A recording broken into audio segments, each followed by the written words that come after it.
ovocie, pokiaľ možno čisté, aby bolo zbavené hlavne blata, lístia, stopiek, podrvíme a vytvoríme z neho vlastne takú kašovitú hmotu. Naháčeme do suda a môžeme tam zaliať trošičku vodou, aby sme vytlačili pokiaľ možno vzduch z toho suda. No a potom pripravíme si kvasinky, živné soli, enzymy, po prípade kyselinu vínu, ktorá je identická s kyselinami obsahujúce ovocie, aby sme upravili pH, pokiaľ je málo. Takže do suda zapravíme podľa potreby kyselinu vínu, hneď v zápäti na to dáme enzymy spolu so živinami, počkáme nejakú takú hodinku, dve, aby enzymy začali pracovať. Tieto nám rozkladajú vlastne dužinu, uvoľňujú cukry a zároveň rozkladajú šupku a uvoľňujú vo zvýšenej miere aj arómy. No a nakoniec po tejto hodinke, keď je takto pripravené to prostredie, aplikujeme kvasinky. Používame Uvaferm a Vital, kvasinky, ktoré majú toleranciu až 18% alkoholu a zaberajú ešte pri 7 stupňoch teploty. Hej. No a vrchnák, kvasenie, tak ako tu, ja používam teda osobne hadičku, je to vysokotlaká hadička, ktorá má veľkú hrúbku steny. Priemer o milimeter menšia diera, nahrial som to v horúcej vode, pretlačil cez dieru. Výhodou to má to, že nie je potrebné používať kadejaké tesniace tmely, plastelínu a čo ja viem čo všetko.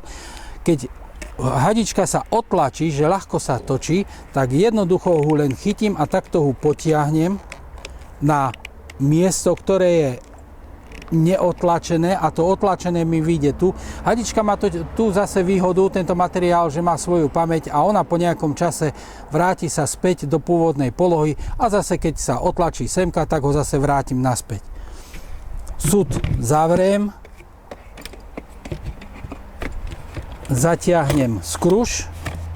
Samozrejme ešte jednu vec, aby som nezabudol, sud nesmiete naplniť úplne do vrchu. 1/5 zhruba pri takomto súde 120 litrovom nehať na tú výšku asi takto, to je 16-20 cm z toho dôvodu, že keď burlivé kvasenie tlačí pri prudkom pomnožovaní kvasiniek nadvihuje, aby vám potom nevytiekol kvas zo suda.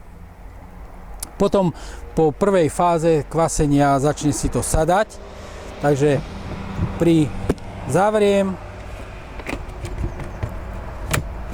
Po prvej fáze súd už zavriem na doraz, pretože už mám istotu, že to nevyhučí a hadičku vidíte, ako parádne tesne drží na mieste. No a potom vlastne zavriem a použijeme vlastne jednoduchú kvasnú zátku, kvasný uzáver, nádobku s vodou, hadičku doňho a nech si takto buble. Je to maximálna kvalita, bez prístupu vzduchu, taký spôsob kvasenia, ako keď sa dorába víno.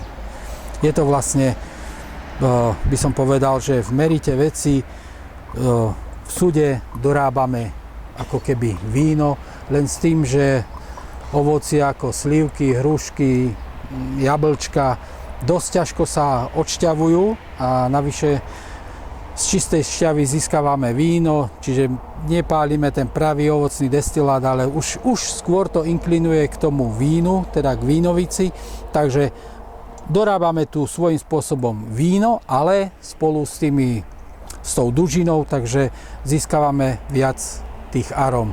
Je to viac, nesie arom po ovoci, ktoré sme tam dali do toho suda, nie po víne.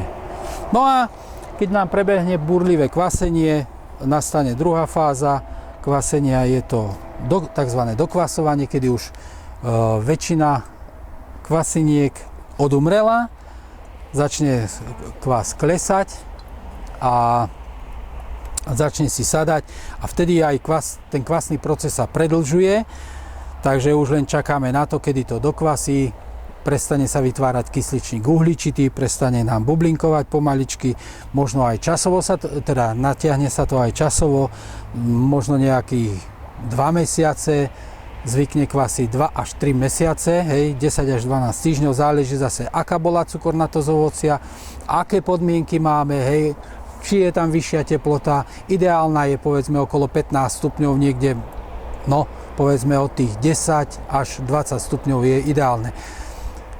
Čím nižšia teplota, tým kvalitnejšie kvasenie, čistejšie kvasenie. Hej. Netvoria sa nám vedľajšie produkty a získavame maximálnu či je chuť, výťažnosť. Všetko speje k tomu, aby sme získali kvalitný a zlatý destilát.